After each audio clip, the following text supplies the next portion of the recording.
السلام علیکم۔ میں ہوں ظفر اجمل اور آپ تمام دیکھنے اور سننے والوں کو اردو زی سیریز میں خوش آمدید۔ دنیا کی سب سے طاقتور ترین قوم اور لوگ کون تھے جو کہ پہاڑوں میں گھر بنا کر رہتے تھے؟ اس قوم نے ایسا کون سا گناہ کیا تھا کہ جس کی وجہ سے انہیں عذاب الہی نے آ پکڑا، اور ان پر کون سا عذاب نازل ہوا؟ اور اس قوم کو 3 رنگ کے بادلوں میں سے ایک رنگ کے بادل کا انتخاب کرنے کو کیوں کہا گیا؟ ان تمام سوالوں کے جواب جاننے کے لیے ہماری ویڈیو کو اینڈ تک دیکھیں۔ تمام نئے آنے والے دوستوں سے گزارش ہے کہ ہمارے چینل کو سبسکرائب کریں، نیز ویڈیو پسند آنے کی صورت میں اسے لائک، شیئر اور کمنٹ ضرور کریں۔ حضرت ہود علیہ السلام اللہ تعالیٰ کے پیغمبر اور برگزیدہ بندے تھے۔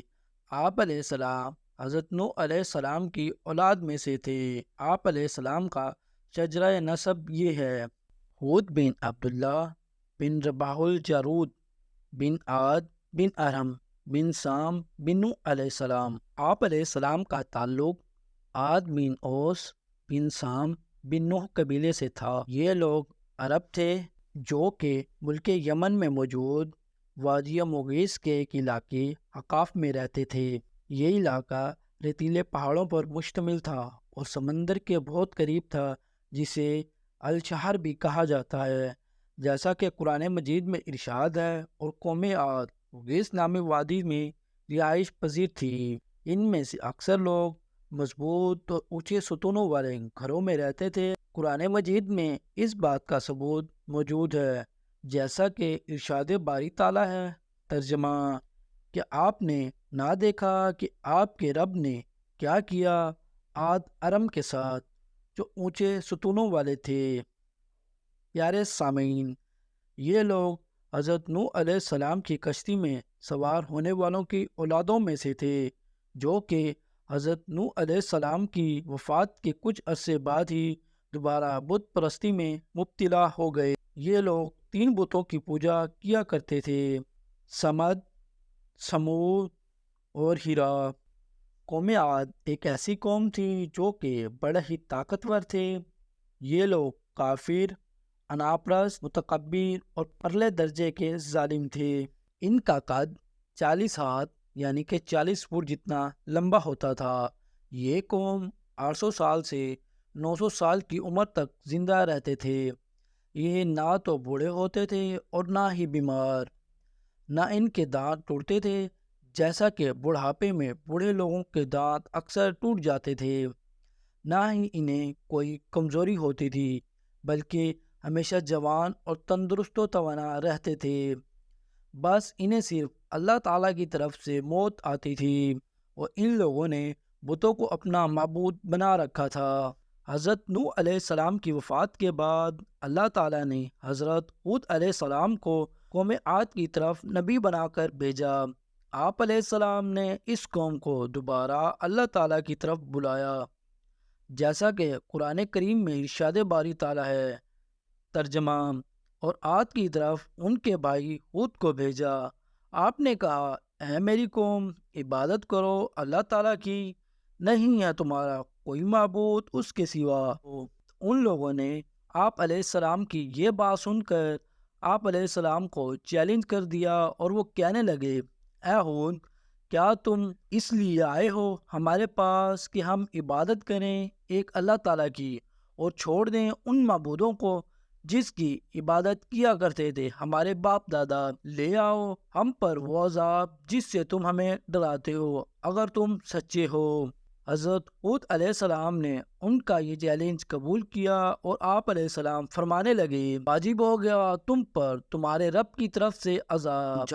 پھر جب حضرت ہود علیہ السلام کی مسلسل کوششوں کے باوجود یہ قوم سیدھے راستے پر نہ ہوئی، بلکہ اپنی ہر درمی پر قائم رہی اور زمین پر فساد اور سرکشی پھیلاتی رہی، تو آپ علیہ السلام ان لوگوں سے عاجز آ گئے اور اللہ تعالی سے فریاد کرتے ہوئے عرض کیا، جس کو قرآن مجید میں کچھ اس طرح سے بیان کیا گیا ہے۔ ترجمہ: میرے رب، اب تو میری مدد فرما، کیونکہ انہوں نے مجھے جھٹلا دیا ہے۔ اس کے جواب میں اللہ تعالیٰ نے ارشاد فرمایا، ترجمہ: ان قریب ہی یہ لوگ اپنے کیے پر نادم ہو جائیں گے، تو آ پکڑا انہیں حقیقی چنگال نے، ہم نے انہیں خس و خاش بنا دیا، تو برباد ہو جائے وہ قوم جو ستم شعار ہے۔ علیہ السلام کی اس دعا کے باوجود یہ لوگ اپنے مشرک پن سے باز نہ آئے اور اللہ تعالیٰ کے وجود کے انکار سے حد سے زیادہ گزر گئے۔ اللہ تعالیٰ نے 3 سال تک انہیں قحط میں مبتلا کیے رکھا۔ قحط سالی سے ان کا جینا مشکل ہو گیا۔ اس زمانے میں جب لوگوں پر کوئی بھی مشکل آتی تو وہ کعبۃ اللہ میں حاضر ہوتے اور اس کے وسیلے سے اپنے لیے آسانی کا سوال کرتے، اور یہ اس دور کے لوگوں کا عام طریقہ تھا۔ تو چنانچہ قبیلہ بنو مالکہ کے لوگ حرم پاک کے نزدیک قیام پذیر تھے، اور اس قبیلے کے سردار کا نام معاویہ بن بکر تھا، جس کی والدہ کا نام جنیزہ تھا۔ یہ قوم عاد کے ایک شخص حیبری کی بیٹی تھی۔ قوم عاد نے تقریباً 70 آدمیوں پر مشتمل ایک وفد کعبۃ اللہ کے لیے بھیجا تاکہ یہ لوگ اس گھر کے وسیلے سے بارش کی دعا کریں۔ تو جب یہ لوگ معاذ بن بکر کے قبیلے کے پاس پہنچے تو 1 ماہ تک اس قبیلے میں قیام کیا۔ جب معاذ بن بکر کے پاس ان لوگوں کا ٹھہرنا کچھ زیادہ طویل پکڑ گیا تو قبیلے کی محبت اور شفقت کی وجہ سے اسے شرم آ گئی اور انہیں واپسی کے لیے نہیں کہا۔ 1 مہینے کے بعد جب یہ لوگ کعبۃ اللہ دعا کرنے کے لیے گئے تو ان میں سے ایک شخص جس کا نام کیل بن فز تھا، اس نے دعا کی تو اللہ تعالیٰ نے 3 بادل ظاہر کیے، ایک کا رنگ سفید، دوسرے کا رنگ سرخ اور تیسرے کا رنگ کالا تھا۔ پھر آسمان سے کسی نے آواز دی کہ ان میں سے اپنے لیے کسی ایک رنگ کے بادل کا انتخاب کر لے۔ کیل بن فیض نے کہا، میں کالے رنگ کے بادل کا انتخاب کرتا ہوں کیونکہ اس میں زیادہ بارش ہوتی ہے۔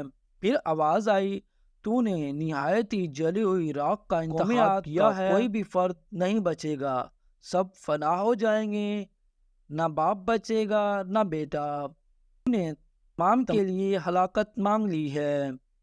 ہاں بوزیا اس قہر و غضب سے بچ جائیں گے۔ پھر جب یہ سیاہ رنگ کا بادل وادی مغیث میں مقیم قوم عاد پر ظاہر ہوا تو اسے سب سے پہلے ایک عورت نے دیکھا۔ پہلے تو اسے خوشی ہوئی کہ اب بادل برسے گی، لیکن جب اسے پتہ چلا کہ یہ رحمت نہیں بلکہ عذاب الہی ہے تو اس کی چیخ نکل گئی اور وہ بے ہوش ہو کر گر گئی۔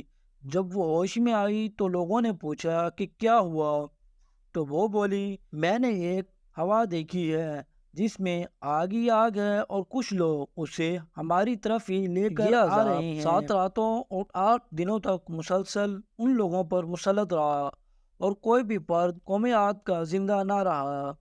اس کو قرآن مجید میں اس طرح بیان کیا گیا ہے۔ ترجمہ: اور قصہ عاد میں نشانی عبرت ہے، ہم نے ان پر آندھی بھیجی جو خیر و برکت سے خالی تھی۔